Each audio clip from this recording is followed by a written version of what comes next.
Howdy folks, Justin here, and we are going to hop into Rumble, the very first Gauntlet mode from Elder Scrolls Legends. It's like a little tournament, right? You get to pick one deck and play until you get 3 losses or 9 wins, and then you get all sorts of cool rewards for doing it. And Direwolf Digital and Bethesda have been kind enough to give us all a free ticket for the very first one of these events that you can use to play for free. Ordinarily it costs 150 gold. As you can see, we have 5,000 gold because we've been saving gold for a long time. We've been playing this game for a year. I am going to take the deck that's on the left, the mid-range Crusader deck. I have 100% win rate with it this season. I've only played one game of Legends this season so far, but I wanted to get in and try this as soon as possible. So we're going to take that deck, and we're going to see what we can accomplish with it.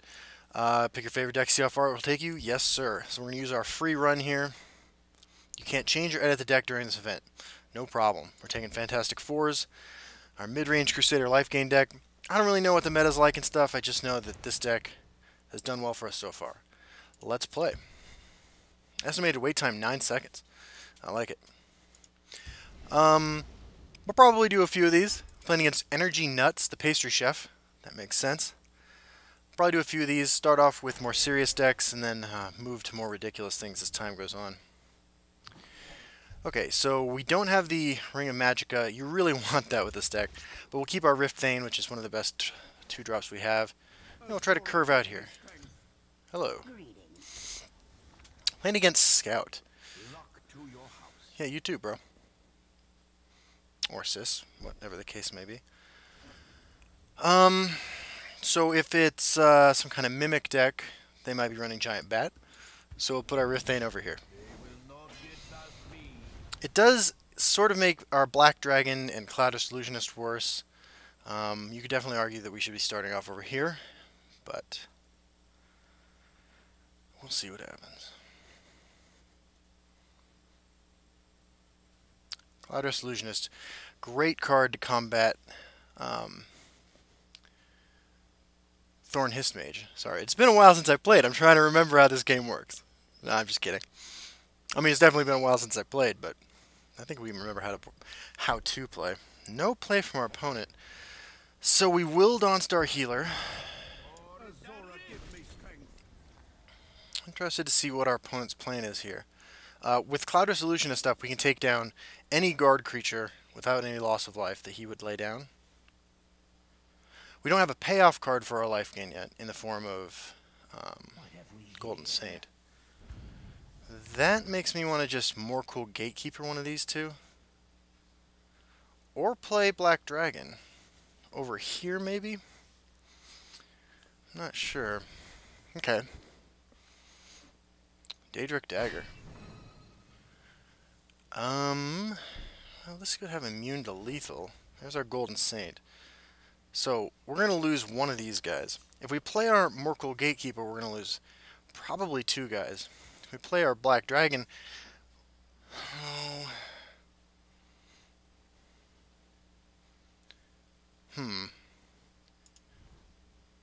Yep, we're just going to have to cut our losses, I guess. Ooh, immediate punish from Prophecy. Might still get some value then out of our Illusionist. If it's a 3/3 guard, that'd be pretty sweet, right? Just straight up eat the thing. Okay, Moonlight Werebat.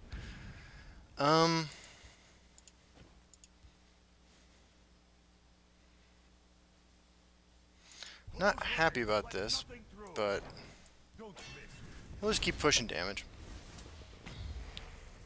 Keeps us far enough ahead, we're not at all worried about triggering our Golden Saint. We are going to be down to 1 creature on board, assuming no other shenanigans. But we do have to do something about this. Well, let's see what he's got. Okay. As long as that still dies, this is alright with me. I don't mind a little soft reset here.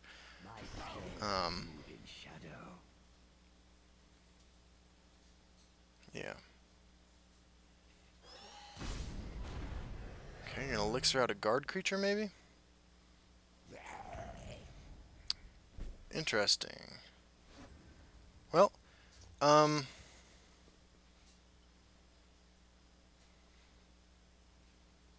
A little distraction take might it. prove useful.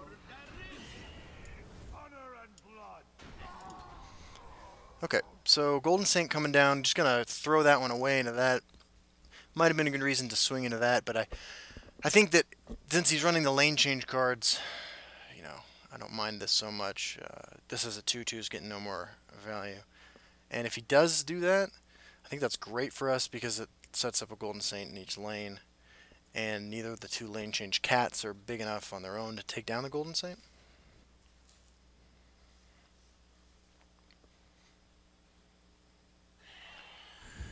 There's the giant bat.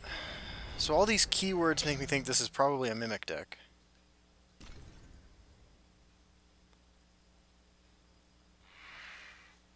Feasting Vulture. Okay, so do we just throw away our... Azora, give me strength.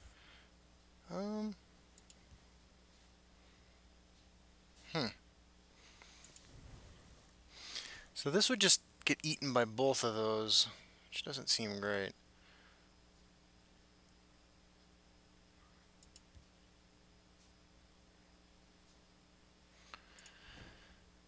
Oh, this is tough. This is tough. I think I'm just gonna go here. I'm sorry, Earthbone Spinner and Cloudrust Illusionist give us a lot of flexibility in this lane next turn. I don't know what I'm playing against. It's exciting though to not know what you're playing against. I like that.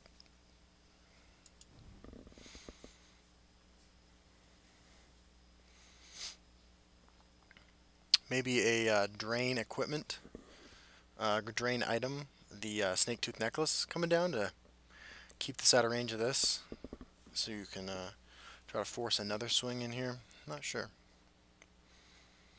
And who's to say how high up his mana curve goes too, his Magicka curve.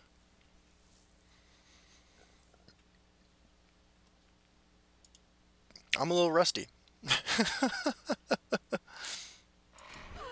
Okay, that makes me feel pretty good. You want to lane shift this. Next turn, I mean, a 3-drop would be the best draw in the world, right? Because then we could just Earthbone Spinner that, play a 3-drop, and feel good about ourselves. I really don't need this shifting lanes on me. Okay. So now I want to draw Escaping Pyromancer. I'll take this. I've got you covered.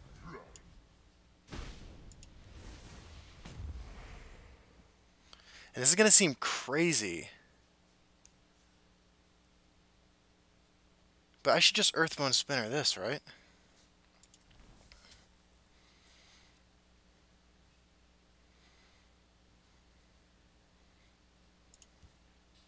The forest will not suffer your presence. The lane shift cards tell me this is what I should be doing with my life.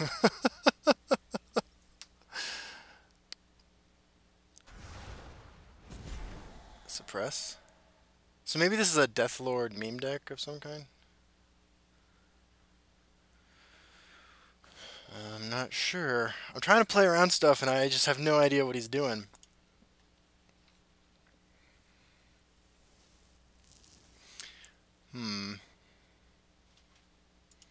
It's exciting though. It's like playing the game for the first time in a way. My one game, I played one game on the ladder. It was with this deck and I played against Monk. And it was like a Monk mid-range deck, which is brand new to me. By the way, I had to crash. So I stopped playing like the last day of April because my computer died. And I was legend rank. So when I logged in today, I had, I was congratulated on reaching legend rank 0 because I missed an entire season. By the way, how dumb am I looking right now for not Earthbone Spinnering this thing? Okay. Anyway, I was legend rank 0 and I got my Taurus Reaper cards. Did not get any copies of the new card, however. Okay, what? I mean, the play is just Profiteer Saint, right? We're not breaking any runes. The day is mine. There's a plan. There's always a plan. Yeah, I could have had some. Could have had a much more interesting turn if I hadn't just thrown away my Earthbound Spinner. But I stand by that play. I still think it was pretty reasonable. Anyway, so I logged in and I'm rank. Congratulated on Legend Rank 0. You can see a screenshot of that if you check out my Twitter, which is linked in every video description. And then I was right. And then I had to craft the Monk reward card, which I'm really excited about. I think that's a neat looking card. You know, I love seeing new dual attribute cards, the multicolor cards. I think those are really cool. So I was definitely pretty pumped for that. It's not overpowered, but it's interesting, and it supports an archetype outside of the one that's seen all the support so far in that color combination. So you swing, I eat. Do I have lethal? Maybe. No, I don't.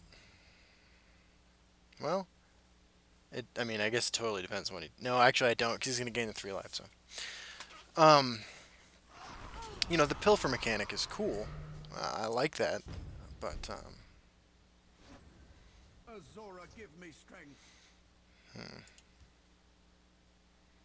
A little distraction might prove useful.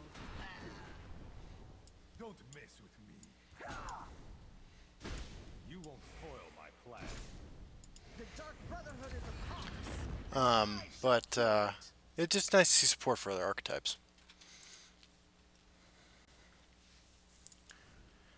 Okay, Energy Nuts. The Animal Lover. Yeah, the Pastry Chef. Pastry Chef, by the way, the title I used for a long time. Really big fan of that title. It's a hidden title. You have to summon a sweet roll, which used to be a lot harder to do before Altar of Despair and a few other new cards. Used to be that you could only get that off the Wabbajack.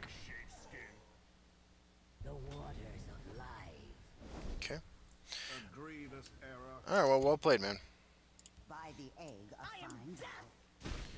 fine And, Black Dragon actually discarding all copies of Energy Nuts in the game, so I'm sorry, man. You're gonna have to delete your account. Awesome, so 1 win. 8 to go. I'm sure what's gonna happen is I'm gonna embarrass the crap out of myself on my first go back in the game by, going 1 and 3. But that's fine. I mean, this is just a good way to get a crash course in what people are playing since I had to take some time off from the game. Which is out on Steam, by the way. I totally missed that, too. Monk. Okay, so Monk. Ravenous Hunger is bad against... I mean, anything running red and green, yeah, Ravenous Hunger is pretty bad against, but we'll keep it. Garnag, sort of a late game, you know, trump card, if you will. Yeah, we'll just lay down Riftthane. We'll lay it down over here. So if he decides to get tricky and put something over here because he wants to race, I can lay down Ravenous Hunger with the protection of the Shadow Lane and Drain. Scouting Patrol. If you have another Scouting Patrol, it would be pretty sad. Now no fancy work is required because I can just do this. And don't have to play around Skaven Pyromancer because he is not running red. But he's an Imperial Captain, so thank you for your service, sir. Giant Bat. That's a card I always play around for no reason, and I'm about to get hosed by. I hear and obey. Fair enough, man. Fair enough. So how reasonable is Morkel Gatekeeper? I mean, should we deal with this? Or is he just going to produce a bunch of tokens next turn? I'm not proud of this play. Ooh, really not proud of it now that you got a Prophecy. It's probably a Werebat, too. I think we might just lose if it's Werebat. It is.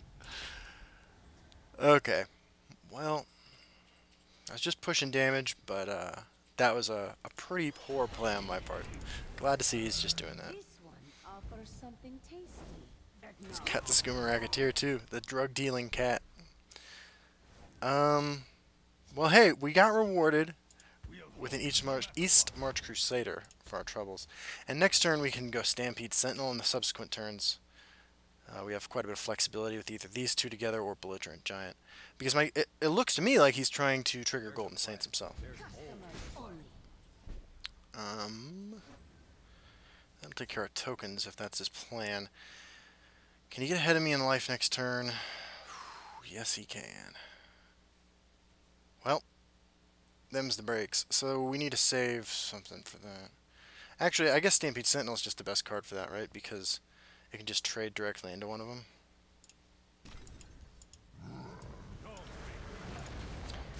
Okay.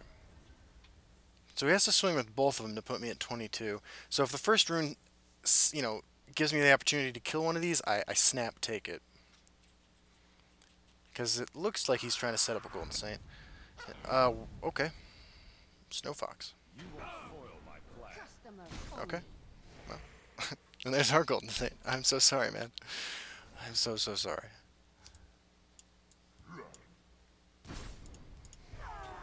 Golden Saint, by the way, the entire reason I built this deck. You know, Crusader's got a well, a fairly linear, strong token strategy that it can employ. And I've seen Altar of Despair Crusader lists before, played very well. But I feel like Golden Saint and Triumphant Jarl, which used to be in the deck, are just so powerful that you'd be pretty silly not to try to abuse, to build a deck that just always hit its Golden Saints, which gives you game against control in the form of card advantage. And then the deck you build in order to pull that off is full of Lifegain, which gives you game against aggro. We have 2 Belligerent Giants, so I'm just going to Belligerent Giant this, I think.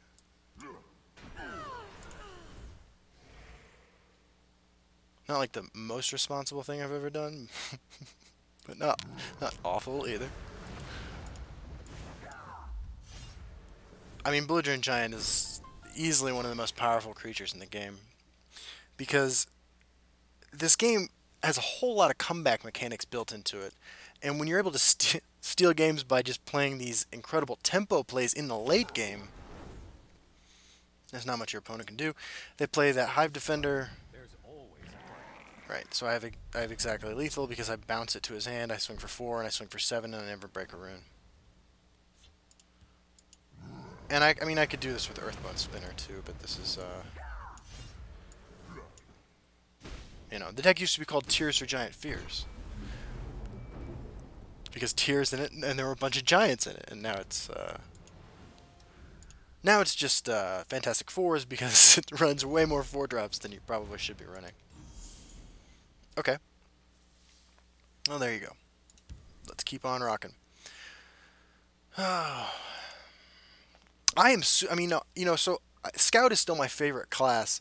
I don't play nearly as much Scout as I used to. I mean, obviously I haven't played the game much at all lately, but looks like I have a bald spot. But my hair is just, I just got out of the shower and I'm getting really self-conscious. I just switched over to check out the feed.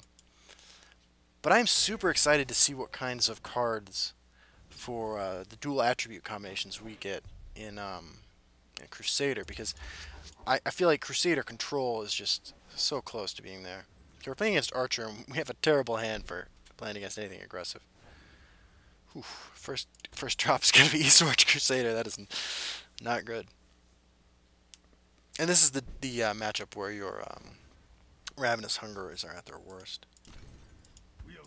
So we are going to play around Giant Bat again, because like it's the responsible thing to do. Our opponent is immortal, which does not bode well for our success.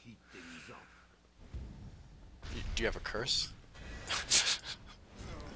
Alright.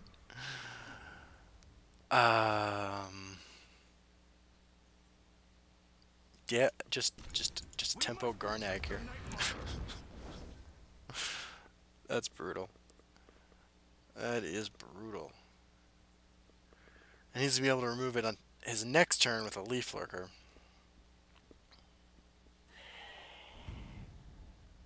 I'll kill you where you Alright, I feel pretty good about playing Piercing Javelin on that thing. Although Hive Defender might present some interesting problems for him too. But it's gonna let him gain a whole ton of life. Yeah, we're just gonna Javelin that. No one gets through. He's ahead by 1 right now. But Solrus Marshal and Triumphant Jarl are still cards, right? So here's the Leaf Lurker. Okay, finish off I'm actually much more okay with. The Night Mother will I'm going. Sure. No 2-drop to follow up, and I'm. They make it All right. Well. Room Profiteer, you're a little late to the party. Just a Hive Defender. Hope he doesn't have a lane shift card or another finish off. Because we really, really need to hit him in the face for 3 and drop our golden same. That's annoying. That is super annoying. Into Leaf Lurker? Daring Cup versus Giant Bat. So he's going to stay ahead in life.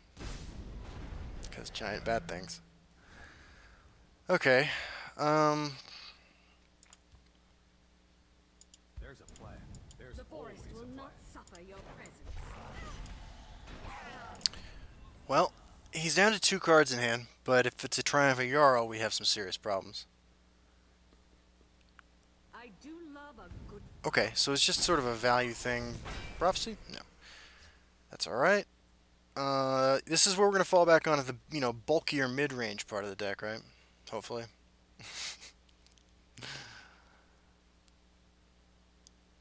Even if that last card's finish off, I think we'll be okay. Setting this up means we're going to get a defensive Rift Thane. I've been disconnected. Oh no, I've been disconnected from the internet. Uh-oh. Yeah, I'm getting a little identifying no internet access thing here. Let me check the back of my computer real quick. Do you have internet? No. Okay, well, it looks like our network has gone down here, so I'm going to lose this game. Thanks to the internet. Computer's great now, internet at home still garbage. So, alright, well, I'm going to cut my loss, stop recording here, and edit this together whenever I get back. So thanks guys for watching, I'll be right back.